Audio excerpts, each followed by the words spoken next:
అత్యాధునిక labs, international collaborations, advanced placements. మీ dream career ని రీచ్ అవ్వడానికి మీ best choice Godavari global university.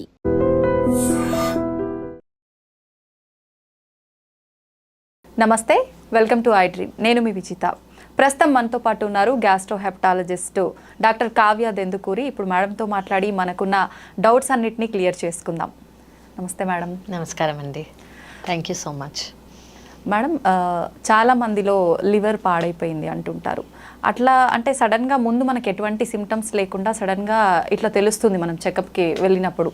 మనకు సిమ్టమ్స్ అనేవి ఏం తెలియవా మేడం లివర్ పాడైనప్పుడు ముందుగానే? ఇది యాక్చువల్లీ చాలా ఇంపార్టెంట్ క్వశ్చన్ అండి. నేను ఎస్పెషలీ దీని మీద అవేర్నెస్ ఎక్కువ ఇద్దామని అనుకున్నాను. ఎందుకు అంటే ఇప్పుడు లివర్ పాడవటం అంటే 3 స్టేజెస్ ఉంటాయి. ఒకటి ఫ్యాటీ లివర్ అయి ఉండొచ్చు, ఒకటి ఫైబ్రోసిస్ అయి ఉండొచ్చు, దాని నెక్స్ట్ స్టేజ్ సిరోసిస్ అయి ఉండొచ్చు. సిరోసిస్ అంటే 80% లేమన్కి అర్థంగా అయ్యేలాగా 80% ఆఫ్ ద లివర్ డ్యామేజ్ అయితే దాన్ని మనం సిరోసిస్ అంటాము. సిరోసిస్ స్టేజ్కి ఒకసారి వచ్చారు అని అనుకోండి, ఆ లివర్ మళ్ళీ నార్మల్ అవ్వదు.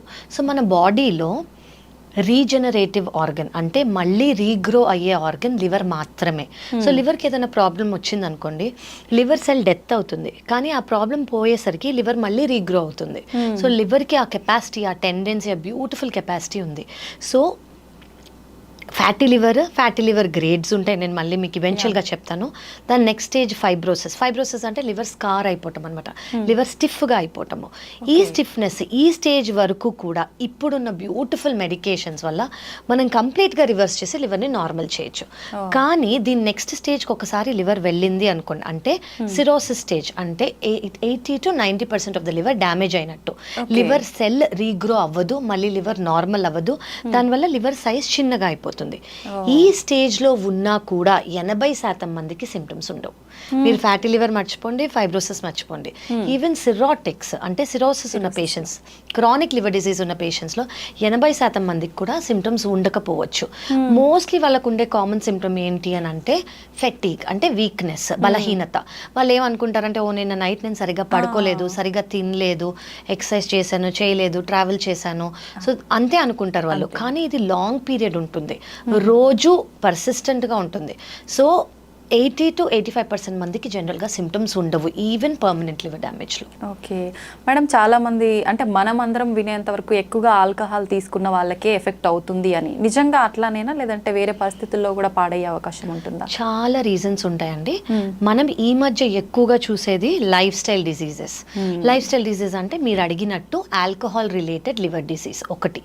సెకండ్ థింగ్ ఏంటంటే సెడెంటరీ లైఫ్ స్టైల్ అంటే ఇప్పుడు పోస్ట్ కోవిడ్ అని అనుకోవచ్చు, ఎవ్రీవన్ అందరూ ఇంట్లోంచి వర్క్ ఫ్రమ్ హోమ్ చేస్తున్నారు. సో దానికి మీనింగ్ ఏంటంటే మన డోర్ స్టెప్కి అన్నీ వచ్చేస్తున్నాయి. సో అది ఏ మీడియం ద్వారా కానీ డోర్ స్టెప్కి వచ్చి ఇంట్లోనే కూర్చుని ఒకటే ప్లేస్లో కూర్చుని మొబిలిటీ అనేది, ఎక్సర్సైజ్ అనేది తగ్గినందుకు ఒబేసిటీ ఛాన్సెస్ చాలా ఎక్కువైపోయాయి. సో అది చిల్డ్రన్ కానివ్వండి, అడల్ట్స్ కానివ్వండి. సో ఆల్కహాల్ వల్ల వచ్చే లివర్ ప్రాబ్లమ్ని మనం ethanol alcohol disorder related liver disease అంటాము. అలాగే నాన్ ఆల్కహాల్ వల్ల వచ్చేదాన్ని non alcohol related liver disease. So ఇందులో కామన్ ఏంటంటే నేను మీకు ఇప్పుడు చెప్పినట్టు ఒబెసిటీ చాలా కామన్. సెకండ్ థింగ్ ఏంటంటే అన్కంట్రోల్డ్ షుగర్ కంట్రోల్లో లేకపోయినా, చాలా రోజులుగా షుగర్ ఉన్నా, వాళ్ళు డైట్ వల్ల షుగర్ని ఇంప్రూవ్ చేసుకోలేకపోయినా మనకి పర్మనెంట్ లివర్ డ్యామేజ్ వస్తుంది. Second thing systemic hypertension, blood pressure ఎక్కువ ఉన్న వాళ్ళు. నెక్స్ట్ థైరాయిడ్ ప్రాబ్లమ్స్ ఉండి ట్రీట్మెంట్ తీసుకోకపోయినా, థైరాయిడ్ అనేది చాలా ఇయర్స్గా ఉన్నా వీళ్ళకి కూడా వస్తుంది. అండ్ ఉమెన్లో పాలిసిస్టిక్ ఓవేరియన్ సిండ్రోమ్, పీసీఓడి అని వినే ఉంటారు. ఓకే, వాళ్ళకు కూడా వచ్చే ఛాన్స్ ఉంది. అండ్ అబ్స్ట్రక్టివ్ స్లీప్ యాప్నియా అంటే జనరలీ కొంచెం ఒబీస్గా ఉన్న వాళ్ళు, కొంచెం బరువు ఎక్కువ ఉన్న వాళ్ళకి ఏమవుతుందంటే ఆక్సిజన్ అనేది సరిగ్గా అందదు. ఓకే, లంగ్స్లో ఉండే ప్రాబ్లం ఇది. సో వాళ్ళకి మోస్ట్ కామన్గా మీరు చూసే సిమ్టమ్ ఏంటంటే డే టైమ్ స్లీపీనెస్ అంటాము. కూర్చునే వాళ్ళు నిద్రపోతారు, వాళ్ళకి అది తెలియదు. సో ఇలాంటి వాళ్ళలో నాష్ అంటే నాన్ ఆల్కహాలిక్ స్టియటోహెపటైటిస్, దీనివల్ల లివర్ ప్రాబ్లం వచ్చే ఛాన్స్ ఉంది. ఇది కాకుండా కామన్ వైరసెస్ లివర్ని ఇది హార్మ్ చేసేవి ఏవంటే hepatitis B, hepatitis C, hepatitis A, hepatitis E కూడా ఉన్నాయి. కానీ జనరల్లీ అవి అక్యూట్ వైరల్ ఇల్నెస్. అంటే ఏంటంటే అది కలుషితమైన నీరు కానివ్వండి, ఫుడ్ కానివ్వండి తీసుకున్నందుకు జాండిస్ వస్తుంది. కానీ మన ఇమ్యూనిటీనే దాన్ని పెరిగినప్పుడు జాండిస్ మన ఇమ్యూనిటీనే ఆ వైరస్ని క్లియర్ చేస్తుంది. అట్లీస్ట్ 80 to 85% మందిలో. ఓన్లీ 10% కన్నా తక్కువ మంది లివర్ ఫెయిల్యూర్లోకి వెళ్తారు దీనివల్ల. సో వాళ్ళకి క్రానిసిటీ అంటే చాలా ఏళ్ళగా లివర్ ప్రాబ్లంలో ఉండదు వీళ్ళకి, అక్యూట్గా వస్తుంది. ఈదర్ 90%, 85%, 90% వాళ్ళకి ఇంప్రూవ్మెంట్ ఉండిపోతుంది. 10% మంది మాత్రమే ఫెయిల్యూర్లోకి వెళ్ళే ఛాన్స్ ఉంది, చాలా ఉంది, మిగతా వాళ్ళకి లేదు. ఇది రొటీన్గా ఎక్కువగా చూసేవి. నెక్స్ట్ ఏంటంటే auto immune disorders. Auto immune disorders అంటే జనరలీ మన ఇమ్యూనిటీ ఏం చేస్తుంది, మనకి ఏదన్నా ప్రాబ్లం వచ్చిందనుకోండి, ఆ ప్రాబ్లం నుంచి కాపాడడానికి మన ఇమ్యూనిటీ హెల్ప్ చేస్తుంది. ఫర్ ఎగ్జాంపుల్ మనకి ఏమైనా జ్వరం వచ్చింది, కాఫ్ వచ్చింది, కోల్డ్ వచ్చింది అనుకోండి, ఆ బ్యాక్టీరియా వైరస్ కానీ మన బాడీలోకి వెళ్తే మన ఇమ్యూనిటీ ఆ వైరస్ని బయటికి పంపించేదానికి ట్రై చేస్తుంది. ఇది మన ఇమ్యూనిటీ రోల్. కానీ ఈ ఇమ్యూనిటీనే మన లివర్ సెల్స్ని ఎఫెక్ట్ చేస్తుంది అనుకోండి, దీన్ని ఆటో ఇమ్యూన్ లివర్ డిసీజ్ అంటాము. సో మన ఇమ్యూనిటీ ద్వారా లివర్ డిసీజ్ వచ్చే ఛాన్స్ ఉంది. వీటిల్లో వెరైటీస్ ఉన్నాయి. ఆటో ఇమ్యూన్ హెపటైటిస్ అనుకోవచ్చు, పిబిసి అంటే ప్రైమరీ బిలియరీ సిరోసిస్, లేదా పిఎస్సి ప్రైమరీ స్క్లీరోజింగ్ కొలాంజైటిస్, ఇలా చాలా వెరైటీస్ ఉన్నాయి. సో దీని వల్ల కూడా లివర్ ప్రాబ్లం వచ్చే ఛాన్స్ ఉంది. సో మళ్ళీ కిడ్స్లో అయితే కొన్ని వెరైటీస్ ఉన్నాయి, విల్సన్స్ డిజీజ్ అని, హిమోక్రమటోసిస్ అని, మళ్ళీ పెద్దవాళ్ళకైతే కొన్ని, అలా చాలా. సో ఆల్కహాల్ మాత్రమే కాకుండా అదర్ దెన్ ఆల్కహాల్ దర్ చాలా రీజన్స్ ఉన్నాయి లివర్ ప్రాబ్లమ్. సంబంధమే లేదు, చిన్న పిల్లల్లో కూడా లివర్ ప్రాబ్లం వచ్చేస్తాయి. కొంతమంది అంటే మీరు ఎప్పుడైనా విన్నారో, కొంతమంది ఫేస్ చేసి ఉంటారు, బేబీ పుట్టంగానే జాండిస్తో పుట్టారు బేబీ. సో బేబీ జాండిస్తో పుట్టినప్పుడు కొంతమందికి ఫిజియలాజికల్ జాండిస్ అంటాం, అంటే ఇది నార్మల్. సో వాళ్ళని యూవీ రేస్ కింద పెడతారు, ఒక ఫ్యూ డేస్ పెట్టేసి తీసేయగానే జాండిస్ నార్మల్ అవుతుంది. కానీ కొంతమందికి లివర్లో ఉన్న డక్స్లో ప్రాబ్లం వచ్చే ఛాన్స్ ఉంటుంది. డక్ట్ అంటే ఏంటంటే ఇది మీ లివర్ అనుకోండి, లివర్కి బైల్ జ్యూస్ ప్రొడ్యూస్ అవుతుంది కదా, అది ఆ డక్స్లోంచే పారి మనకి డైజెషన్ అవుతుంది అనమాట. సో ఆ డక్స్లో ప్రాబ్లం ఉందనుకోండి, బిలియరీ అట్రేషియా అని, అలా చాలా కండిషన్స్ ఉంటాయి. అప్పుడు వాళ్ళ లివర్ పనిచేయదు. ఈ చిన్న పిల్లలు 5-6 రోజుల పిల్లలు, మంత్స్ కాదు, days, just days, 5 to 6 days, 1 week, వీళ్ళకి కూడా లివర్ ఫెయిల్ అయ్యే ఛాన్స్ ఉంటుంది. సో వాళ్ళకి permanent cure liver transplantation. Treatment ద్వారా ఛాన్స్ లేదు అంటే ఒకవేళ ఫెయిల్ అయిపోయిన లివర్, జనరలీ బిలియరీ అట్రేషియాకి ఒక సర్జరీ చేస్తారు, దాన్ని 40 రోజుల కన్నా ముందే చేసుకోవాలి. కానీ 40 రోజుల కన్నా ముందు అది గుర్తించలేదు అనుకోండి, ఈ సర్జరీ చేసి ఫెయిల్ అవుతుంది అనమాట. ఫెయిల్ అయినందుకు వాళ్ళకి లివర్ ట్రాన్స్ప్లాంట్ మాత్రమే పర్మనెంట్ క్యూర్. అలా పిల్లలకి కూడా చాలా ఉన్నాయి. మేడం, ట్రాన్స్ప్లాంటేషన్ అనగానే చాలా వరకు అంటే కొంచెం టెన్షన్ గానే తీసుకుంటాము. ఎలా ఉంటుంది మేడం ఆ ప్రాసెస్, అదంతా ఎలా ఉంటుంది? సో లివర్ ట్రాన్స్ప్లాంటేషన్ అనేదండి ముందు అంటే ఒక 10-15 ఏళ్ల క్రితం ఇండియాలో లివర్ ట్రాన్స్ప్లాంటేషన్ లేదు. ఓన్లీ మనం సింగపూర్కో బయట వేరే కంట్రీస్కి వెళ్ళి లివర్ ట్రాన్స్ప్లాంటేషన్ చేయించుకుని వచ్చేవారు. కానీ ఇప్పుడు మనకున్న అడ్వాన్స్మెంట్స్ వల్ల, మనకున్న వెరీ గుడ్ హాస్పిటల్స్ వల్ల, డాక్టర్స్ వల్ల ఇండియాకి లివర్ ట్రాన్స్ప్లాంటేషన్ వచ్చింది. లివర్ ట్రాన్స్ప్లాంటేషన్ అంటే అసలు ఏంటి? సో 2 టైప్స్ ఉన్నాయి. ఒకటి ఏంటంటే ఫస్ట్ పర్మనెంట్గా లివర్ డ్యామేజ్ అయింది. ఇప్పుడు ఎవరైతే పేషెంట్ ఉన్నారో వాళ్ళకి లివర్ పర్మనెంట్గా డ్యామేజ్ అయిందా, అది మనం చూడాలి. సో పర్మనెంట్ లివర్ డ్యామేజ్ అంటే నేను ఇందాక మీకు చెప్పినట్టు సిరోసిస్ అంటే లివర్ సెల్ డెత్ అవుతుంది కానీ లివర్ రీగ్రో అవ్వదు. సో వీళ్ళకి ఏమవుతుంది అంటే ఇంత ఉండాల్సిన లివర్ అనుకోండి, ఇంత అయిపోతుంది, చిన్నగా అయిపోతుంది, లివర్ ష్రింక్ అయిపోతుంది. లివర్ ష్రింక్ అయిపోతే లివర్లో ప్రెషర్ ఎక్కువ అవుతుంది, లివర్లో ప్రెషర్ ఎక్కువై లివర్ ఫెయిల్ అవుతుంది. సో వీళ్ళని క్రానిక్ లివర్ డిజీజ్ సిరోసిస్ అంటాం. సో ఇందులో 10% మందికి లివర్లో క్యాన్సర్ వచ్చే ఛాన్స్ కూడా ఉంటుంది. సో వీళ్ళకి ట్రాన్స్ప్లాంటేషన్ చేయటం చాలా అవసరం. ఇప్పుడు ప్రతి సిరోటిక్కి ట్రాన్స్ప్లాంట్ అవసరం లేదు. ఇప్పుడు ఇందులో compensated liver disease, decompensated liver disease అని ఉంది. కాంపన్సేటెడ్ లివర్ డిజీజ్ అంటే పర్మనెంట్ లివర్ డ్యామేజ్ ఉన్నా కూడా లివర్ ఫెయిల్యూర్ సిమ్టమ్స్ లేవు. అంటే మీకు అర్థమయ్యేలా చెప్పాలంటే 100% లివర్లో 80% పాడైపోయింది అనుకోండి, మిగతా 20% ఏదైతే ఉందో అది ఆ 80% లివర్ ఎంత పని చేస్తుందో అంత పని చేయడానికి ట్రై చేస్తుంది. సో వాళ్ళకి ఇమ్మీడియట్గా లివర్ ఫెయిల్యూర్ సిమ్టమ్స్ కానివ్వండి. లివర్ ఫెయిల్యూర్ సిమ్టమ్స్ అంటే ఏంటంటే blood vomiting, black colour motion, muscle మొత్తం పోవటం, అంటే జనరలీ మీరు చాలా మందికి వీక్నెస్ నేను ఇందాక చెప్పినట్టు. సెకండ్ ఏంటంటే మజిల్ లాస్ ఎందుకు అవుతుంది అంటే ఇప్పుడు ఎవరైనా జిమ్కి వెళ్ళారనుకోండి, మజిల్ గెయిన్ చేసుకోవడానికి ప్రోటీన్ తీసుకుంటారు, ఆ ప్రోటీన్ మన లివర్ ద్వారా ఫామ్ అవుతుంది. సో లివర్ ఫెయిల్ అయిపోయింది అనుకోండి, ప్రోటీన్ అనేది ఉండదు, బయటికి వెళ్ళిపోతూ ఉంటుంది. సో ఫస్ట్ మనకు కనిపించేది ఏంటంటే వాళ్ళ చీక్స్ కానివ్వండి, జా బోన్స్ కానివ్వండి, నెక్ కానివ్వండి, చెస్ట్, ఇదంతా మజిల్ పోయి బోన్ మీద స్కిన్ ఉన్నట్టు, అంత వాళ్ళ బ్లౌజెస్ లూజ్ అయిపోవటము, వాళ్ళ షర్ట్స్ లూజ్ అయిపోవటం, ఇవి మనకి ఫస్ట్గా అనిపించేది. సెకండ్ థింగ్ ఏంటంటే బ్లడ్ వామిటింగ్ లేదా బ్లాక్ కలర్ మోషన్. నేను మీకు చెప్పినట్టు లివర్ ప్రెషర్ ఎక్కువైనందుకు ఇప్పుడు ఇంత లివర్కి ఇంత ప్రెషర్ వస్తుంది. సో మన బాడీ ఏం చేస్తుంది, ఈ ప్రెషర్ని డైవర్ట్ చేయడానికి, ఇప్పుడు ఒక ట్యాప్ లాగా, ఇప్పుడు ఈ ట్యాప్ పెద్ద ప్రెషర్తో వస్తే ఇట్లా బయటకు వచ్చేస్తాయి కదా, అలాగే బాడీనే ఇన్ని కొలెటరల్స్ ఫామ్ చేస్తుంది అనమాట, ఈ ప్రెషర్ లివర్ భరించలేక. సో ఫస్ట్ ఎగ్జాంపుల్ మన ఫుడ్ పైప్లో ఫామ్ అవుతాయి వీటిని బ్లడ్ వెజల్స్ అంటాం. జనరలీ మనం ఫుడ్ పైప్లో ఇంత కామన్గా ప్రామినెంట్గా బ్లడ్ వెజల్స్ని చూడము. ప్రెషర్ ఎక్కువైనందుకు కనిపిస్తే బ్లడ్ వామిటింగ్ ఎందుకు వస్తుందంటే ఈ ప్రెషర్ వల్ల ఆ బ్లడ్ వెసల్స్ రప్చర్ అవుతాయి, బ్రేక్ అవుతాయి. సో దానివల్ల బ్లడ్ వామిటింగ్ లేదా బ్లాక్ కలర్ మోషన్ వచ్చే ఛాన్స్ ఉంటుంది.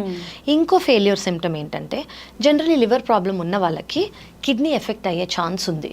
కిడ్నీ ఎఫెక్ట్ అంటే కిడ్నీ ఫెయిల్యూర్ కాదు, ఏమవుతుందంటే కిడ్నీ మీద బర్డెన్ ఎక్కువయ్యి ఫ్లో అదంతా తక్కువయ్యి మన బాడీలో ఏదైతే ఫ్లూయిడ్ ఉందో యూరిన్ ద్వారా బయటికి రావాలి, అది కిడ్నీ ఫంక్షన్. కానీ సిరోసిస్లో ఏమవుతుంది అంటే అది యూరిన్ ద్వారా బయటికి రాదు, కాళ్ళల్లో, పొట్టలో, లంగ్స్లో చేరికిపోతుంది. దీన్ని అంటే కాళ్ళ వాపులు చూస్తారు మీరు, పొట్ట ఇంత వచ్చినట్టు చూస్తారు లంగ్స్లో, దీన్ని బాడీలో ఫ్లూయిడ్ అక్యుములేట్ అయిపోతుంది అన్నమాట. ఇంకోటి ఏంటంటే most important function of liver అసలు ఏంటి అంటే డీటాక్సిఫై చేయటం. అంటే మన బాడీలో ఏవైతే అవసరం లేవో, ఏవైతే టాక్సిన్స్ ఉన్నాయో అవి డీటాక్సిఫై చేసి లివర్ మోషన్ ద్వారా బయటికి, మన స్టూల్స్ ద్వారా బయటికి తీసేస్తుంది. కానీ లివర్ ఫంక్షన్ లేనప్పుడు సిరోసిస్లో ఈ టాక్సిన్స్ బ్రెయిన్కి వెళ్తాయి. ఫస్ట్ సిమ్టమ్ ఏమవుతుంది, మనం జనరలీ పొద్దున్న పడుకోము, నైట్ పడుకుంటాం, ఇది ఆపోజిట్ అయిపోతుంది. సో ఆల్టర్డ్ స్లీప్ రిథమ్, వీళ్ళకి నైట్ నిద్ర రాదు, పొద్దున్న నిద్ర వస్తుంది. ఇంకోటి ఏంటంటే మర్చిపోవటం, చిన్న చిన్న థింగ్స్ స్లోగా మర్చిపోతూ ఉంటారు. థర్డ్ థింగ్ ఏంటంటే కూర్చునే నిద్రపోవటం, పొద్దున్న నిద్ర ఎక్కువ. ఇలా గ్రేడ్స్ ఉంటాయి. ఫోర్త్ గ్రేడ్ ఏంటంటే కోమా. ఓకే, సో ఇది లివర్ ఫెయిల్యూర్ సిమ్టమ్. చాలా ఇంపార్టెంట్ థింగ్ మనకు తెలుసు, ఇప్పుడు లివర్ సెల్ డెత్ అవుతుంది అని చెప్పాను కదా, సో ఎనీవేస్ జాండిస్ అనేది ఉంటుంది వీళ్ళలో. సో ఇవి కాకుండా చాలా ఇంపార్టెంట్ లివర్ డిజీజ్ ఉన్నప్పుడు, సిరోసిస్ ఉన్నప్పుడు మనం ఎందుకు తెలుసుకోవాలి అంటే క్యాన్సర్ వచ్చే ఛాన్స్ ఉంటుంది వీళ్ళలో. సో క్యాన్సర్ వచ్చినప్పుడు నేను ఎప్పుడు నా పేషెంట్స్కి చెప్పేది ఏంటంటే మీరు ఎక్కడున్నాయని any part of the world ఒక్కసారి సిరోసిస్ వస్తే 6 నెలలకు ఒకసారి ఖచ్చితంగా సిటీ స్కాన్ చేసుకోవాలి. ఎందుకు అంటే క్యాన్సర్ ఉంటే మనం ఎవ్రీ 6 మంత్స్కి మనం సిటీ స్కాన్ చేయించుకున్నాం అనుకోండి, అది పర్మనెంట్గా ఎర్లీ స్టేజ్లోనే డిటెక్ట్ చేస్తాం. సో అది పర్మనెంట్గా క్యూర్ చేయొచ్చు. అది just part of the liver తీసేసో లేదా లివర్ ట్రాన్స్ప్లాంటేషన్ చేసో. సో ఇవి కాంప్లికేషన్స్. సో ఇవి లేని వాళ్ళని కాంపన్సేటెడ్ సిరోసిస్ అని అంటాం, ఇవి ఉన్న వాళ్ళు డీకంపన్సేటెడ్ సిరోసిస్ అంటాం. కాంపన్సేటెడ్ సిరోసిస్ ఉన్న వాళ్ళు అంటే ఈ కాంప్లికేషన్స్, ఈ లివర్ ఫెయిల్యూర్ సింటమ్స్ లేని వాళ్ళు ఒక ఫ్యూ ఇయర్స్ బాగానే ఉంటారు. వాళ్ళు రెగ్యులర్ ఫాలోఅప్తో రావాలి. అంటే 3 నెలలకు ఒకసారి బ్లడ్ టెస్ట్, 6 నెలలకు ఒకసారి సిటీ స్కాన్, ఎండోస్కోపీ చేసుకుంటూ ఉండాలి మాత్రలతో. కానీ ఈ లివర్ ఫెయిల్యూర్ ఉన్న వాళ్ళు ఖచ్చితంగా లివర్ ట్రాన్స్ప్లాంట్ చేయించుకోవాలి. ఎందుకు అంటే ఇప్పుడు మీకు చెప్పిన ప్రతి సిమ్టమ్ లివర్ ఫెయిల్ అయినందుకు, ఈ లివర్ బాగా అవ్వదు. సో ఈ లివర్ ఫెయిల్ అయినంత సేపు మీకు ఈ సిమ్టమ్స్ వస్తూనే వస్తాయి కాబట్టి మనం ఓన్లీ ట్రీట్ చేస్తే ఏమి ఉపయోగం ఉండదు. సో కాజింగ్ ఏజెంట్ ఏంటి, ఫెయిలింగ్ లివర్. సో అది తీసేస్తే ఈ సిమ్టమ్స్ ఆగిపోతాయి. సో దీంట్లో 2 వెరైటీస్ ఉన్నాయి, live donor liver transplantation, diseased donor liver transplantation. Live donor liver transplantation అంటే ఇప్పుడు ఫర్ ఎగ్జాంపుల్ ఒక పేషెంట్కి సిరోసిస్ ఉంది, పర్మనెంట్ లివర్ డ్యామేజ్ ఉంది, వాళ్ళు ఓ బ్లడ్ గ్రూప్ అని అనుకోండి, బ్లడ్ గ్రూప్ని బట్టి ఇది డిసైడ్ అవుతుంది. ఎవరైతే ఇప్పుడు మనం లైవ్ డోనర్ గురించి మాట్లాడుతున్నాం, సో ఫ్యామిలీ డోనర్ అయి ఉండాలి, సేమ్ బ్లడ్ గ్రూప్ అయి ఉండాలి, 18 ఏళ్ల కన్నా ఎక్కువ, 52 ఇయర్స్ కన్నా తక్కువ అయి ఉండాలి, వాళ్ళంతట వాళ్ళే నేను ఇస్తాను అని ముందుకు రావాలి. ఓకే, ఇది ఎందుకు క్రైటీరియా అని అంటే జనరలీ 52 ఇయర్స్ కన్నా ఎక్కువ ఉన్న వాళ్ళకే ఫ్యాటీ లివర్ ఉంటుంది. సో ఫ్యాటీ లివర్ ఉన్నా కూడా మేము కరెక్ట్ చేసి తీసుకున్న వాళ్ళు ఉన్నాం, అంటే యంగర్ వాళ్ళు లేకపోతే ఎమర్జెన్సీ సిచ్యువేషన్స్. కానీ వీ ప్రిఫర్ 50 to 52 ఇయర్స్ కన్నా తక్కువ వాళ్ళు. సో ఇప్పుడు ఈయన పేషెంట్ అనుకోండి, ఈ పేషెంట్కి సర్జరీ అయ్యే ముందు ప్రీ లివర్ ట్రాన్స్ప్లాంట్ ఇవాల్యుయేషన్ అని ఒకటి చేస్తాం. అంటే ఏంటంటే ఇది మేజర్ సర్జరీ. ఈ సర్జరీ ఈయన body can it with stand ఇంత మేజర్ సర్జరీకి కాంప్లికేషన్స్ లేకుండా బాగానే ఉంటారా? సో అలా heart doctors, lungs doctors, anaesthesia doctors అందరూ చూసి okay this patient is fit అని చెప్తారు. అలాగే ఏ అయితే డోనర్ ఉంటారో, అంటే డోనర్ అంటే ఎవరు? నార్మల్ పర్సన్, ఆయనకి ఏ ప్రాబ్లమ్స్ లేవు, ఆయనకో ఆవిడకో, ఓకే, వాళ్ళు ముందుకు వచ్చినప్పుడు వాళ్ళకు కూడా pre liver transplant, pre donation evaluation అవుతుంది. ఓకే ఓకే, వాళ్ళకి ఎంత లివర్ ఉంది, వాళ్ళకి మిగతా ప్రాబ్లమ్స్ ఏమన్నా ఉన్నాయా, వాళ్ళకి సర్జరీ చేసేటప్పుడు రిస్క్ ఏమన్నా ఉందా అని ఫస్ట్ తెలుసుకోవాలి. ఏంటంటే బ్లడ్ గ్రూప్ మ్యాచ్ అయి ఉండాలి, అదైతే ఫర్ షూర్. సెకండ్ థింగ్ ఏంటంటే వాళ్ళు డోనర్ మనం ఇవాల్యుయేషన్ చేసేటప్పుడు 1% రిస్క్ ఉందని తెలిసినా మేమే వద్దంటాం. ఎందుకు అంటే ఒక నార్మల్ పర్సన్కి కాంప్లికేషన్ ఇచ్చినట్టు. సో వీ ఆర్ సెల్స్ మేమే వద్దంటాం. సో భయపడాల్సిన అవసరం లేదు. థర్డ్ థింగ్ తెలియాల్సింది ఏంటంటే ఎవరైతే డొనేట్ చేస్తారో లివర్, వాళ్ళకి లైఫ్ రిస్క్ 0. అసలు లైఫ్ రిస్కే లేదు. విత్ ఇన్ 2 వీక్స్ అంటే 2 వారాల నుంచి 4 వారాల లోపల ముందు ఎంత లివర్ ఉండిందో అంత లివర్కి గ్రో అవుతుంది. సో ఇప్పుడు డోనర్ వచ్చారు, డోనర్కి మనం ఇవాల్యుయేషన్ చేసాం, ఆయనకి 100% లివర్ ఉంది. 100% నుంచి జనరలీ మేము 30 అరౌండ్ అంటే ఇవాల్యుయేషన్ చేసి ఈయనకి ఎంత వెయిట్ అలా మాకు ఇవాల్యుయేషన్ క్యాలిక్యులేషన్స్ ఉంటాయి. దాన్ని బట్టి ఎంత తీసుకోవాలని అనుకున్నాం. ఫర్ ఎగ్జాంపుల్ 30 తీసుకున్నాం అనుకోండి, ఈ పేషెంట్ ఎవరైతే ఉంటారో వీళ్ళ లివర్ మొత్తం తీసేస్తాం, డ్యామేజ్ అయిపోయింది కాబట్టి. సో ఈ 30% పేషెంట్కి పెడతాం. ఆ డోనర్ దగ్గర 70% ఉంటుంది, ఈయన దగ్గర 30% ఉంటుంది. 2 వారాల నుంచి 4 వారాల లోపల ఈయనకి 30% నుంచి 100% అయిపోతుంది, ఈయనకి 70% నుంచి 100% అయిపోతుంది. నేను మీకు చెప్పినట్టు liver is a regenerative organ. So ముందు ఎంత ఉండిందో అంత అయిపోతుంది. సో దీనివల్ల రిస్కే లేదు. ఓకే, సో డోనర్ ఎవరైతే డొనేట్ చేస్తున్నారో వాళ్ళకి ఇది తినకూడదు, అది తినకూడదు, ఇది చేయకూడదు, అది రెస్ట్రిక్షన్స్ కానివ్వండి, లిమిటేషన్స్ కానివ్వండి ఏమీ లేవు. అండ్ మెడికేషన్స్ లేవు. జనరలీ 5th డే లేదా 6th డే వాళ్ళు డిశ్చార్జ్ అయిపోతారు. ఓకే, నాకు తెలుసు నా particular patient donors marathon runners, day to day life carry on, అంత ప్రీ వెడ్డింగ్ కూడా ఇచ్చిన వాళ్ళు ఉన్నారు. So with in 2 months marriage చేసుకున్న వాళ్ళు ఉన్నారు. సో డోనర్కి అంటే నేను ఇది ఎందుకు చెప్తున్నాను అంటే ఏ విధమైన కాంప్లికేషన్ అనేది డోనర్కి ఉండదు. ఓకే, పేషెంట్ ఎవరైతే ఉన్నారో ఫస్ట్ 1 month చాలా మెడికేషన్స్ తీసుకోవాల్సి వస్తుంది. ఎందుకు అంటే ఇప్పుడు మన ఇమ్యూనిటీ ఏంటంటే ఏదైనా కొత్త ఆర్గన్, బ్యాక్టీరియా వచ్చి మలేరియా అనేది చిన్నది వచ్చింది అనుకోండి బయటికి పంపించేస్తుంది కదా, అలా కొత్త ఆర్గన్ వచ్చింది. లివర్ అనేది ఆ బాడీకి సంబంధించింది ఒక ఆర్గన్ మనం పెడుతున్నాం. సో ఆ ఆర్గన్ ఇది నా లివర్ కాదు అని బాడీ బయటకు పంపించకుండా ఇమ్యూనిటీని సప్రెస్ చేస్తాం కొంచెం. సో ఆ ఇమ్యూనిటీని సప్రెస్ చేసేటప్పుడు ఇన్ఫెక్షన్స్ వచ్చే ఛాన్స్ ఉంటాయి. ఆ ఇన్ఫెక్షన్స్ రాకుండా మొదటి నెల 2వ నెల కొంచెం ఎక్కువ మెడికేషన్స్ ఉంటాయి, తర్వాత లైఫ్ లాంగ్ ఒక టాబ్లెట్ అంతే. So that is about live donor. Second option ఏంటంటే deceased donor liver transplantation. Deceased donor అంటే ఫ్యామిలీ డోనర్ లేరు అని అనుకోండి, అంటే సేమ్ బ్లడ్ గ్రూప్ లేరు, లేదా వాళ్ళకి ఇవాల్యుయేషన్ చేస్తే మ్యాచ్ అవ్వలేదు అని అనుకోండి, లేదా ఏజ్ క్రైటీరియా మనకి మ్యాచ్ అవ్వట్లేదు అనుకోండి, డిజీజ్ డోనర్ తీసుకుంటాం. డిజీజ్ డోనర్ అంటే ఏంటంటే ఇప్పుడు ఎవరిదైనా డెత్ అయింది అనుకోండి, వాళ్ళ ఫ్యామిలీ దానంగా ఇచ్చే ఆర్గన్. ఓకే, బ్రెయిన్ డెడ్ అని వాళ్ళని. సో ఇప్పుడు ఫర్ ఎగ్జాంపుల్ పేషెంట్ ఓ గ్రూప్లో ఉన్నారనుకోండి, మనం మీకు చెప్పినట్టు పేషెంట్కి ప్రీ లివర్ ట్రాన్స్ప్లాంట్ ఇవాల్యుయేషన్ చేస్తాం. ప్రీ లివర్ ట్రాన్స్ప్లాంట్ ఇవాల్యుయేషన్ చేసినప్పుడు ఓ గ్రూప్లో ఈయనని లిస్ట్లో పెడతాం.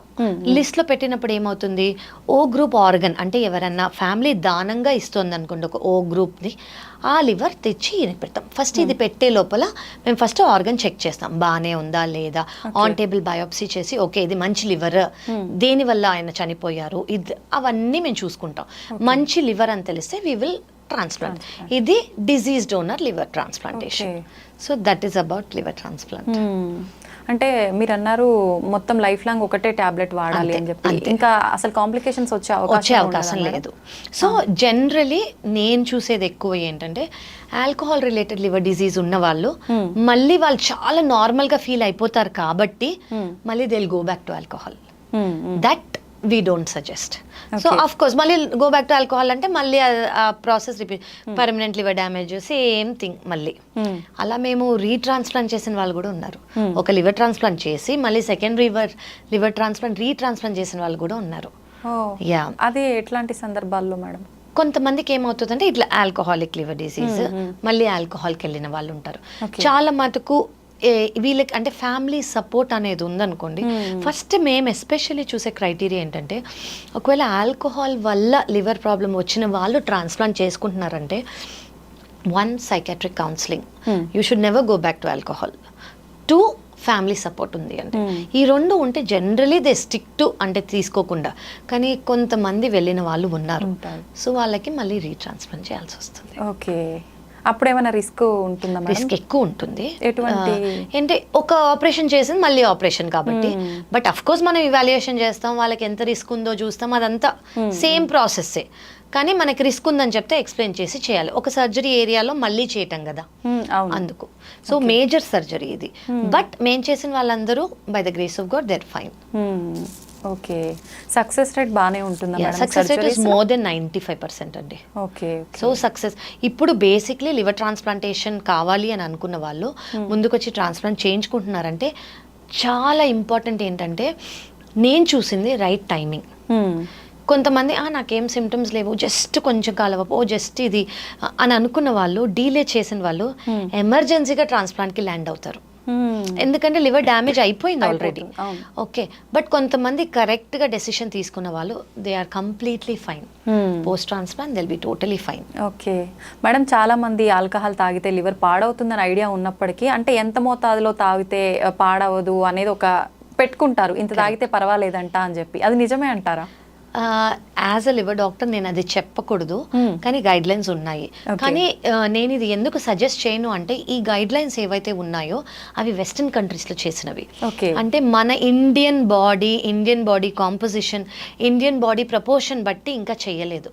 Western American and European studies ఏం చెప్తాయి అంటే, జనరలీ ఒక ఎక్స్ అమౌంట్ మ్యాన్ తీసుకున్నారనుకోండి, అంతే ఉమెన్ తీసుకుంటే ఉమెన్కి వచ్చే ఛాన్స్ ఉంది లివర్ ప్రాబ్లం మ్యాన్ కన్నా.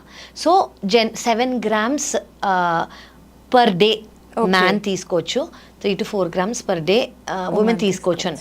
కానీ I will not suggest this because మన ఇండియన్ స్టడీస్ ఇంకా అవ్వలేదు. ఓకే ఓకే మేడం, చాలా ఇప్పుడు ఈ మధ్య కాలంలో సోషల్ మీడియాలో చూస్తున్నాం, లివర్ ప్రాబ్లమ్స్ ఏమున్నా ఈ ఒక అంటే జ్యూస్ తాగితే ఇది తీసుకుంటే క్లీన్ అయిపోతుంది అది ఇది అని చెప్పి, డీటాక్స్, ఇదంతా వాస్తవమే అంటారు? కాదండి, అసలు ఏది వాస్తవం లేదు. నేను బెస్ట్ డీటాక్స్ ఏంటి అని మీరు నన్ను అడిగారు అనుకోండి, మన బాడీని అసలు అండర్ ఎస్టిమేటే చెయ్యొద్దు. ఏ డీటాక్స్ కావాలో అదంతా మన బాడీలో ఉంది. కరెక్ట్, దాన్ని అబ్యూస్ చేయకుండా డస్ట్బిన్ లాగా ప్రతిదీ తినేసి ప్రతిదీ తాగేసి మన బాడీ చెప్తూ ఉంటుంది ఇది నీకు పడట్లేదు అని. ఆ సటిల్ సైన్స్ మనం తీసుకున్నాం అనుకోండి, అసలు డీటాక్స్ వరకు మనం వెళ్ళక్కర్లేదు. ఓకే, ఆ సైన్స్ తీసుకొని ఇవి మీకు పడుతున్నాయని తినేటప్పుడే మీకు అర్థమైపోతాయి, ఇవి మీకు పడట్లేదు అని తినేటప్పుడే అర్థమైపోతాయి. అవి అవాయిడ్ చేసుకుంటే చాలు. చాలా మంది ఏం చేస్తారు, ఒక్కసారే కదా అబ్బా నాకేం కాలేదు అని కంటిన్యూ చేస్తారు. Over a period of time ఒక డీటాక్సింగ్ తో మొత్తం తీసేద్దామని అనుకుంటారు. కానీ అట్లా మిరకిల్ జ్యూసెస్ ఏవి లేవు మార్కెట్లో ఉన్నవి, నథింగ్ వర్క్స్. ఓకే, ఆ జస్ట్ ఏదో తాగడానికి, ఒకవేళ ఏమన్నా ఉంది అంటే ఆల్కలైన్ గా ఉండడానికి బాడీ తీసుకోవచ్చు. ఏంటి అంటే ఇప్పుడు జనరలీ డైట్లని బట్టి మన బాడీ యాసిడ్ కంటెంట్ పెరిగిపోతూ ఉంటుంది అనమాట. సో ఈ బాడీ యాసిడ్ కంటెంట్ తగ్గించడానికి కావాలంటే డీటాక్స్ డ్రింక్స్, కుకుంబర్ వాటర్లో లెమన్ వేసుకొని అవన్నీ తీసుకోవచ్చు. బట్ దానివల్ల ఏ క్యూర్ లేదు, దానివల్ల నేనైతే ప్రమోట్ చేయను, దానివల్ల ఇప్పటివరకు స్టడీస్ కూడా లేవు. మేడం, జనరల్గా చాలా మంది హెల్త్ చెకప్స్ రెగ్యులర్గా చేయించుకుంటూ ఉంటారు. అలా చేసుకున్న హెల్త్ చెకప్లో మనకు లివర్ ఏమైనా డ్యామేజ్ ఉందనే విషయం తెలుసుకోవచ్చు అంటారా, లేదంటే ఏదైనా సపరేట్ చెకప్ ఉంటుందా దీనికి? మోస్ట్ ఇంపార్టెంట్ క్వశ్చన్ అండి. చాలు జనరలీ మాస్టర్ హెల్త్ చెకప్ చేసుకుంటే మనకి కామన్గా అయ్యేది ఒకటి ultrasound abdomen and liver function test. ఈ 2 రెగ్యులర్గా 6 months ఒకసారి లేదా 1 year ఒకసారి చేయించుకుంటే సరిపోతుంది. ఇప్పుడు ఫ్యాటీ లివర్ ఉందనుకోండి, మనకి లివర్ ఫంక్షన్ టెస్ట్లో తెలిసిపోతుంది, అల్ట్రాసౌండ్ అబ్డమిన్లో కూడా తెలిసిపోతుంది. సో ఈ రెండిట్లో ఇప్పుడు నేను మోస్ట్ ఇంపార్టెంట్గా మీకు చెప్పాలి ఏమనుకున్నాను, ముందు ఫ్యాటీ లివర్లో మనం 15 కేసులో లేదా 30 కేసులకు ఒకటి నేను ఫ్యాటీ లివర్ చూసేదాన్ని. ఇప్పుడు ఫ్యాటీ లివర్ నాకు అట్లీస్ట్ ఎవ్రీ 2nd కేస్ కనిపిస్తుంది. అది లైఫ్ స్టైల్ తినేది ఎవ్రీథింగ్, అసలు సోషలైజ్ అంత డిఫరెన్స్ అయిపోయింది కాబట్టి ఫ్యాటీ లివర్ అనేది చాలా ఇంక్రీజ్ అయిపోయింది. సో మనకు అది అల్ట్రాసౌండ్ అబ్డమిన్లో లివర్ ఫంక్షన్ టెస్ట్లో రెండిట్లో తెలుస్తుంది అనమాట. సో ఈ రెండిట్లో తెలిసినప్పుడు లివర్ ఫంక్షన్ టెస్ట్ అంటే అందులో ఎంజైమ్స్ అని ఉంటాయి, అవి కొంచెం పెరగటము, అల్ట్రాసౌండ్ అబ్డమిన్లో ఫ్యాటీ లివర్ అని రావటం. ఈ 2 వస్తే నా దగ్గరకు వచ్చినప్పుడు నేను దేని వల్ల ఫ్యాటీ లివర్ వచ్చింది అని చూస్తాను ఫస్ట్. సో దేని వల్ల వచ్చిందో అది ట్రీట్ చేస్తూ ఇప్పుడు దాంతో పాటు మెడికేషన్స్ 5 years బ్యాక్ వరకు ఫ్యాటీ లివర్కి అసలు ట్రీట్మెంటే లేదు. మేమేం చెప్పేవాళ్ళం అంటే ఈ డైట్ తీసుకోండి, ఫ్యాట్ కొంచెం తక్కువ చేయండి, కార్బోహైడ్రేట్స్ మోడరేట్గా తీసుకోండి, ప్రోటీన్ ఎక్కువ తీసుకోండి, వెయిట్ లాస్ చేసుకోండి, స్ట్రెంగ్త్ ట్రైనింగ్ చేసుకోండి, ఇంతే చెప్పేవాళ్ళం మేము. కానీ ఇప్పుడున్న మెడికేషన్స్ నేను మీకు చెప్పినట్టు ఫైబ్రోసిస్ స్టేజ్ అంటే fatty liver grade 1, grade 2, grade 3, grade 4 ఇది దాటి ఫైబ్రోసిస్ స్టేజ్కి వెళ్ళినా కూడా ఫుల్గా రివర్స్ అయ్యి వచ్చే మెడికేషన్స్ మనకు ఉన్నాయి. సో మీరు అడిగినట్టు అల్ట్రాసౌండ్, లివర్ ఫంక్షన్ టెస్ట్ మన మాస్టర్ హెల్త్ చెకప్లో ఉంటాయి. ఆ మాత్రం చేయించుకుంటే మనకి తెలిసిపోతుంది. కానీ ఫర్దర్గా ఏమన్నా ఉంటే మనకి ఇంకొంచెం ఇవాల్యుయేషన్ చేయాల్సి వస్తుంది. మేడం ఫ్యాటీ లివర్ అని వింటున్నాం, మాట్లాడుకుంటున్నాం, కానీ అసలు ఏంటి ఫ్యాటీ లివర్ అంటే ఏంటి madam? So generally fatty liver అంటే ఏంటంటే ఇప్పుడు నేను మీకు చెప్పినట్టు లివర్ సెల్స్, ఇది లివర్ అనుకోండి, లివర్లో సెల్స్ ఉంటాయి, ప్రతి ఆర్గన్లో సెల్స్ ఉంటాయి, అలాగే లివర్లో సెల్స్ ఉంటాయి. 10% కన్నా తక్కువ ఫ్యాట్ లివర్లో ఉంటుంది, అది నార్మల్. ఓకే, కానీ 10% కన్నా కొవ్వు లివర్లో ఎక్కువ అయిందనుకోండి దాన్ని ఫ్యాటీ లివర్ అని అంటాము. సో ఏమవుతుందంటే ఇది లివర్ సెల్ అనుకోండి, నార్మల్గా లివర్ సెల్ ఇలా ఉంటుంది. ఫ్యాట్ అనేది అక్యుములేట్ అయింది అనుకోండి, బలూనింగ్ అవుతుంది, అంటే కొంచెం పెద్దగా అవుతుంది. ఆ ఫ్యాట్ గురించి ఏమీ చేయలేదు, అది షుగర్ వల్ల వచ్చింది, బీపీ వల్ల వచ్చింది, ఒబెసిటీ వల్ల వచ్చింది, డైట్ దేని వల్ల రానింది, ఆ బలూనింగ్ ఇంకా పెద్దగా అవుతుంది. సో ఇన్ఫ్లమేషన్ అవుతుంది. ఇన్ఫ్లమేషన్ అంటే ఏంటంటే ఇప్పుడు మనకి ఇక్కడ ఒక దెబ్బ తగిలింది అనుకోండి, దాని చుట్టూ రెడ్గా అవుతుంది, దాన్ని ఇన్ఫ్లమేషన్ అంటాం. అలాగే లివర్స్కి కూడా అవుతుంది. మనం వదిలేస్తూ ఉంటే ఈ ఇన్ఫ్లమేషన్ ఇంకా స్ట్రాంగ్ అయ్యి అది చెక్కు కడితే మనకి ఎలా అవుతుంది, ఇక్కడ అలా చెక్కు కట్టినట్టు ఫైబ్రోసిస్ అని అనుకోవచ్చు. అది కూడా ట్రీట్ చేయకపోతే లివర్ పర్మనెంట్ డ్యామేజ్కి వెళ్ళిపోతుంది. పర్మనెంట్ డ్యామేజ్ అయిన తర్వాత మళ్ళీ అంటే అది తెలుసుకోవడానికి ఇంకా సపరేట్ టెస్ట్లు ఏమైనా ఉంటాయా? So ultrasound abdomen liver function టెస్ట్లో పర్మనెంట్ డ్యామేజ్ అయిందని మనకు తెలిసే అవకాశాలు ఉన్నాయి. ఎందుకంటే పర్మనెంట్ డ్యామేజ్లో లివర్ సైజ్ చిన్నగా అవుతుంది. లివర్ సైజ్ చిన్నగా అయినందుకు నేను మీకు ఇందాక చెప్పినట్టు ప్రెషర్ ఎక్కువ అయినందుకు వెయిన్స్ ఫామ్ అవుతానన్న అవి మనకి కొంచెం బేసిక్ ఐడియా అల్ట్రాసౌండ్లో తెలిసిపోతుంది. ప్లస్ లివర్ ఫంక్షన్ టెస్ట్లో కొన్ని టెస్ట్ నార్మల్గా ఉండాల్సినవి కొంచెం అబ్నార్మల్ అవుతాయి. So altered ratio, AG ratio అని అంటాం అనమాట మేము. అలాంటివి ఉంటే మేము సిటీ స్కాన్, మిగతా టెస్ట్ మేమే అడ్వైస్ చేస్తాం. Okay, CLD chronic liver disease లాగా అనిపిస్తుంది, మనం వీటిని చూడాలి అని సిటీ స్కాన్ ప్లస్ దేని వల్ల వచ్చిందని ఇథియలాజికల్ వర్కప్ మేము చేస్తాము. ఓకే, హెల్దీ లైఫ్ స్టైల్ తీసుకుంటే మనకు అసలు ఇలాంటి హెల్త్ ఇష్యూస్ ఏమి వచ్చే అవకాశమే ఉండదని అనుకుంటాం మేడం. నిజంగా ఎలా ఉండాలి లైఫ్ స్టైల్ అనేది? ఇలాంటి ప్రాబ్లమ్ నేనేమంటానంటే కామన్గా ఏది ఫాలో అవ్వచ్చు అంటే మన స్లీప్ ప్యాటర్న్ ఏదైతే ఉందో అది ఫస్ట్ ఫాలో అవ్వండి. అంటే పొద్దున సన్ రైజ్ టైంకి లేవటం, 5:30 to 6. ఓకే, అండ్ సన్సెట్ టైంకి మన డిన్నర్ అయిపోవాలి. చాలా మంది 9, 10, 11, 12 ఆ టైంకి డిన్నర్లు చేయటాలు. సో ఫస్ట్ థింగ్ ఏంటంటే get up, at least 20 to 30 minutes of sunlight exposure. Okay, అది కాకుండా ఏ కాంట్రా ఇండికేషన్స్ లేకపోతే 2 liters ఆఫ్ వాటర్ తాగటం. అండ్ ఫిజికల్ ఎక్సర్సైజ్, నేను దానికన్నా ఎక్కువ నేను స్ట్రెస్సే చేయలేను. Physical exercise is very important for liver health. Fifth thing ఏంటంటే ఫ్యాట్ అనేది గుడ్ ఫ్యాట్స్ తీసుకోవచ్చు. ఫ్యాట్ మోడరేట్ అమౌంట్లో వెల్ బ్యాలెన్స్ డైట్ ఉండాలి. చాలా మంది ఓన్లీ ప్రోటీన్ తీసుకోవటం లేదు, మనకి ఫ్యాట్ కావాలి, కార్బోహైడ్రేట్స్ కావాలి, గుడ్ అమౌంట్ ఆఫ్ ప్రోటీన్ కావాలి, ఫైబర్ కావాలి. సో ఇవన్నీ తింటేనే మనకి వెల్ బ్యాలెన్స్ డైట్, కానీ మోడరేషన్లో. ఇప్పుడు ఒక 10-5 పూరీస్ అట్లా తీసుకోకూడదు. ఇప్పుడు ఇష్టం అంటే ఒకటి తీసుకోండి, but in moderation well balance diet is very important. Water intake, basically మన సన్ రైజ్ సన్సెట్ ఎందుకు అది ఫాలో అవ్వాలంటే దానివల్ల మనకి రిలీజ్ అయ్యే హార్మోన్స్, ఎంజైమ్స్ డైజెషన్ని, ఆర్గన్ హెల్త్ని చాలా బాగా మెయింటైన్ చేస్తుంది. సో అది ఫాలో అవటం very important. And of course processed food ఏవైతే మనకి ప్యాకెట్స్లో, బాక్సెస్లో దొరుకుతాయో అవి అవాయిడ్ చేయటము. I will not say alcohol తాగకూడదు అని అన్నాను, కానీ బింజ్ డ్రింకింగ్ చేయకూడదు. రెగ్యులర్గా ఆల్కహాల్ తాగే వాళ్ళకి, బింజ్ డ్రింకింగ్ వాళ్ళకి same amount of liver problem ఉంటుంది. అంటే బింజ్ డ్రింకింగ్ అంటే ఏడాది తాగరు, తాగిన ఒక రోజే ఫుల్గా ఒక 2-3 బాటిల్స్ తాగేస్తారు. సో వాళ్ళకి అండ్ రెగ్యులర్గా తాగే వాళ్ళకి same amount of liver damage ఉంటుంది. సో మోడరేషన్గా అప్పుడప్పుడు తీసుకొని, do not overdo, and that is very important. Smoking, alcohol, sleep is a very good medicine. I think మన బాడీనే will keep telling you sleep అని. అండ్ ఆకలి ఉన్నప్పుడు తినటము, ఇవన్నీ చాలా ఇంపార్టెంట్. అంటే ఆకలి లేకపోతే స్కిప్ చేసినా పర్వాలేదు? చాలా పర్వాలేదండి, ఖచ్చితంగా స్కిప్ చేసినా పర్వాలేదు. ఓకే. సో కొంతమందికి ఆకలి లేకపోవడం ఒక ప్రాబ్లం ఉంటుంది, వాళ్ళకి కాకుండా. సో వేరే వాళ్ళు స్కిప్ చేసినా కూడా ఓకే. నేను సజెస్ట్ చేసేది ఏంటంటే ఈ మధ్య ఇంటర్మిటెంట్ ఫాస్టింగ్ చాలా కామన్ గా సజెస్ట్ కూడా చేస్తున్నాం మేము, కానీ ఎవరు పడితే వాళ్ళు స్టార్ట్ చేయకూడదు, అండర్ గైడెన్స్ స్టార్ట్ చేస్తే బెటర్. ఇంటర్మిటెంట్ ఫాస్టింగ్ అంటే ఏంటంటే ఇది ఒక umbrella term, periods of eating, periods of fasting కి మనం అంటాము. సో ఫర్ ఎగ్జాంపుల్ మీరు పొద్దున్న 6ంటికి లేచారనుకోండి, మీ ఫస్ట్ సిప్ ఆఫ్ ఫుడ్, అది కాఫీ కానివ్వండి, బ్రేక్ఫాస్ట్ కానివ్వండి, ఏదైనా 6కి స్టార్ట్ చేస్తారనుకోండి, మీ డిన్నర్ 8 o'clock అయిందనుకోండి, so me eating period 6 to 8, మిగతాది 8 తర్వాత నెక్స్ట్ డే 6 వరకు మీ ఫాస్టింగ్ పీరియడ్. సో ఈ ఫాస్టింగ్ పీరియడ్లో ఎస్పెషలీ లివర్ రిలేటెడ్ మనకి బెనిఫిషియల్ ఏంటి అని అంటే ఇన్సులిన్ రెసిస్టెన్స్ తగ్గుతుంది, కొలెస్ట్రాల్ లెవెల్స్ ఇంప్రూవ్ అవుతున్నాయి, ఫ్యాటీ లివర్ ఇంప్రూవ్ అవుతుంది. ఇవి ప్రూవెన్ సైన్స్. ఓకే, కానీ దీంతో పాటు ఇంటర్మిటెంట్ ఫాస్టింగ్ చేస్తూ ఈటింగ్ పీరియడ్లో ఒక 2 బిర్యానీస్ తినేస్తే it will not help. Moderation and balance diet ఎప్పుడైనా, కానీ intermittent fasting is surely helping in cholesterol కానివ్వండి, ఇన్సులిన్ రెసిస్టెన్స్ కానివ్వండి, వెయిట్ లాస్, ఒబెసిటీ పీపుల్లో వెయిట్ లాస్ కోసం కానివ్వండి, it is really helping, and fatty liver of course. Okay, better అయితే చాలా మిగతా అన్ని డైట్స్ కన్నా intermittent fasting is a very well proven. ఎందుకు వేరేవి నేను ఎక్కువ చెప్పట్లేదు అంటే ఇన్ని స్టడీస్ లేవు వాటి మీద, కొంచెం కొంచెం చిన్న చిన్న స్టడీస్, పైలట్ స్టడీస్ అంటాం కదా, అవి చేసి వాళ్ళు స్టార్ట్ చేసేస్తున్నారు. వీటికి ఇప్పుడు ఇదంతా మన ఈ రోజు వచ్చింది కాదు, ఇది మన అమ్మమ్మ వాళ్ళు, తాతగారు వాళ్ళు ఎప్పటి నుంచో స్టార్ట్ చేసింది. ఒక particular day, Ekadashi, what ever it is, ఆ రోజు తినకపోవటము, ఓన్లీ ఈవినింగ్ బ్రేక్ అదే స్నాక్ మాత్రమే తీసుకోవటము, బిఫోర్ సన్సెట్ తినేసేయటము, ఇవన్నీ ఎప్పటి నుంచి ఉన్నాయి. బికాజ్ అది మన బాడీ ఆల్గోరిథం, మనం అది ఫాలో అయితే ఇంకేది ఎక్కువ చేయక్కర్లేదు.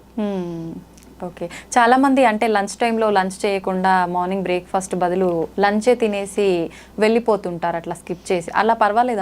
ఇంటర్మిటెంట్ ఫాస్టింగ్ చేస్తున్నారు అనుకోండి, మీ బ్రేక్ఫాస్ట్ టైం మీ ఫాస్టింగ్ టైంలో వచ్చింది అంటే మీరు నైట్ 8 నుంచి నెక్స్ట్ డే 12 వరకు తినను అని అనుకున్నారు అనుకోండి, బ్రేక్ఫాస్ట్ టైం అయిపోయింది, మీరు ఫాస్ట్ బ్రేక్ చేసే 12 o'clock అంటే డైరెక్ట్ గా లంచ్ చేస్తున్నారంటే నో ప్రాబ్లం. కానీ అందరూ ఇంటర్మిటెంట్ ఫాస్టింగ్ చేయకూడదు. ఎవరైతే చేస్తున్నారో ప్లీజ్ ఖచ్చితంగా అండర్ గైడెన్సే చేయండి. కొంతమందికి ఇంటర్మిటెంట్ ఫాస్టింగ్ పడదు, ఎస్పెషల్లీ డయాబెటిక్ చాలా మంది ఉంటారు, వాళ్ళకి షుగర్ లెవెల్స్ తక్కువ అయిపోవటాలు, ఇలా చాలా హెడేక్స్ రావటాలు, ఇలాంటివి ఉంటాయి. సో ఎవరు చేయగలరు అనేది మీరు కనుక్కొని చేసుకుంటే ఇట్ ఈస్ వెరీ బెనిఫిషియల్. చాలా బెనిఫిట్స్ ఉన్నాయి వీటికి. ఓకే ఓకే, ఖచ్చితంగా మనం గైడెన్స్ తోటే ఫాలో అవ్వాలి ఇలాంటివి. కరెక్ట్. ఓకే మేడం, లివర్ విషయానికి వస్తే మళ్ళీ చాలా మంది ఆల్కహాల్ ఇందాక మాట్లాడుకున్నట్టు మెయిన్ రీజన్ అనుకుంటాము. అయితే తాగడం స్టార్ట్ చేయగానే వస్తుందా, ఎప్పుడో తాగి బాగా ఎక్కువ తాగిన తర్వాత ఎప్పుడో వస్తుంది అనే ఒక ఉంటుంది, అది ఎంతవరకు నిజం మేడం? నేను ఇచ్చే ఆన్సర్ చాలా మందికి కొంచెం లూజ్ వేస్ ఇవ్వచ్చు, బట్ ఎస్ తాగిన వెంటనే రాదు.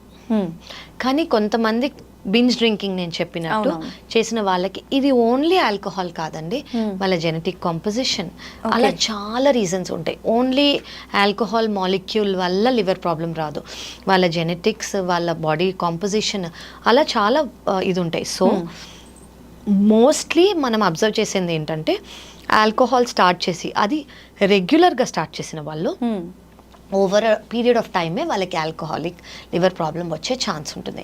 ఇనీషియల్గా కొంతమందికి వస్తుంది, ఎవరైతే చాలా ఎక్కువ తీసుకుంటారో ఆల్కహాల్ వాళ్ళకి జాండిస్ వచ్చే ఛాన్స్ ఉంటుంది, పర్మనెంట్ లివర్ డ్యామేజ్ రావడానికి చాలా ఏళ్ళు పడుతుంది. కానీ ఇనీషియల్గా తాగే వాళ్ళకి ఆల్కహాల్ వల్ల జాండిస్ వచ్చే ఛాన్స్ ఉంటుంది. దీన్ని ఆల్కహాలిక్ హెపటైటిస్ అని అంటాం. ఇదంటే ఏంటంటే నేను మీకు చెప్పినట్టు లివర్ సెల్ డెత్ అవుతుంది, డెత్ అయినందుకు జాండిస్ వస్తుంది. This is as dangerous as chronic liver disease. So వీళ్ళు ఒకవేళ ఆల్కహాల్ స్టాప్ చేయలేదంటే వీళ్ళు కూడా ఫెయిల్యూర్లోకి వెళ్ళిపోతారు డైరెక్ట్గా. ఇప్పుడు మనం ఫ్యాటీ లివర్, ఫైబ్రోసిస్, సిరోసిస్ అని ఎలా చేసామో ఆల్కహాలిక్ హెపటైటిస్ నుంచి డైరెక్ట్ ఫెయిల్యూర్లోకి వెళ్ళే ఛాన్స్ ఉంటుంది. సో వీళ్ళు కూడా చాలా జాగ్రత్తగా ఉండాలి. కానీ ఎంత తాగారు, ఎన్ని రోజులుగా తాగారు? చాలా మంది జస్ట్ 3 months డైలీ తాగి పొద్దున్న సాయంత్రం వరకు ఆల్కహాలిక్ హెపటైటిస్లోకి వచ్చి లివర్ ఫెయిల్యూర్ ఉన్న వాళ్ళు ఉన్నారు. 3 months కూడా.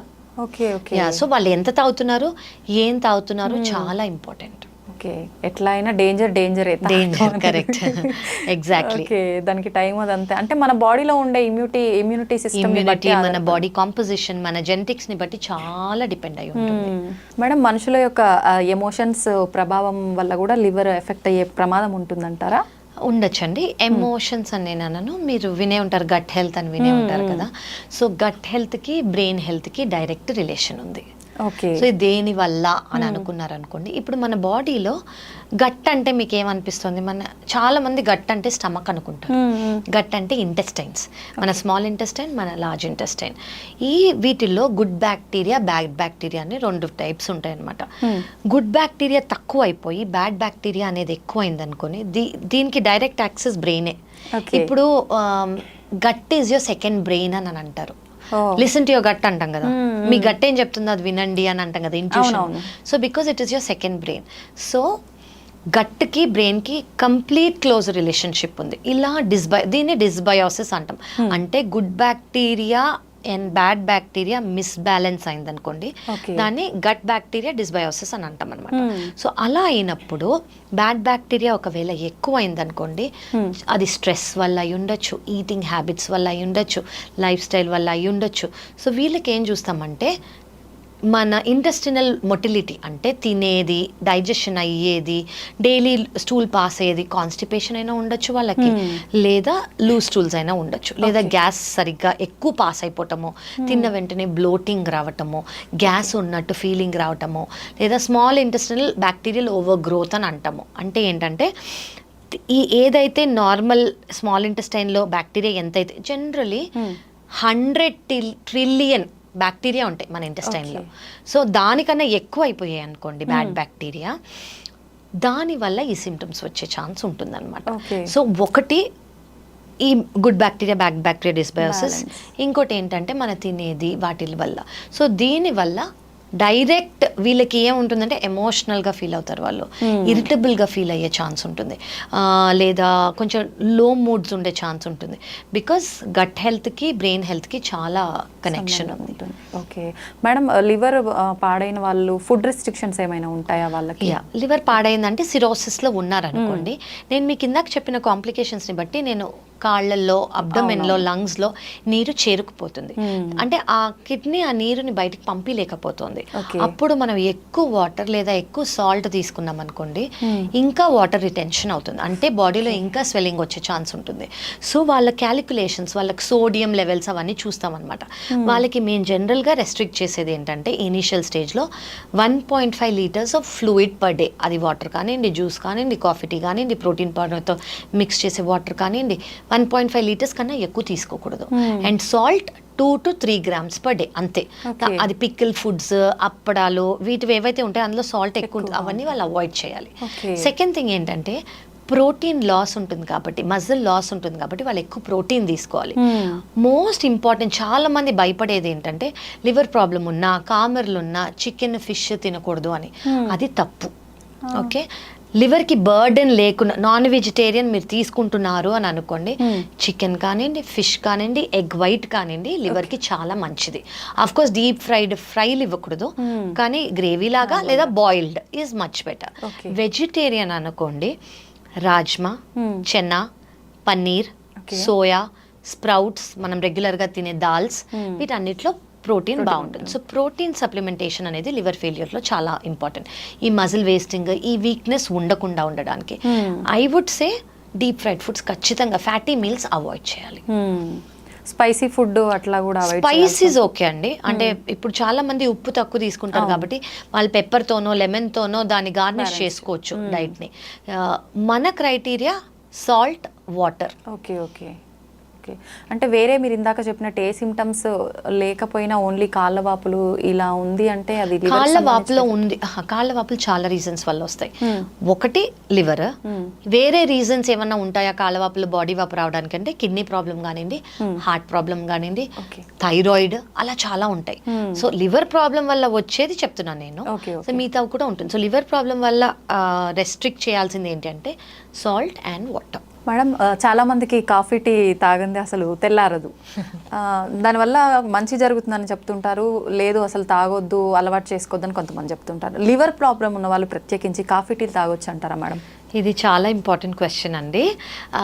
ఎస్పెషలీ ఫ్యాటీ లివర్ ఉన్న వాళ్ళు రీసెంట్ స్టడీస్ ఏం ప్రూవ్ చేశాయి అంటే వాళ్ళకి మైగ్రేన్ ఉండకూడదు, పాల్పిటేషన్స్ ఉండకూడదు, కొంతమంది కాఫీ తాగకూడదు హార్ట్ ప్రాబ్లం ఉన్న వాళ్ళు కాకుండా జస్ట్ ఫ్యాటీ లివర్ ఉన్న వాళ్ళు 2 cups of black coffee per day, అంటే అందులో షుగర్ ఉండకూడదు, మిల్క్ ఉండకూడదు, just black coffee per day is actually fatty లివర్కి బెనిఫిషియల్.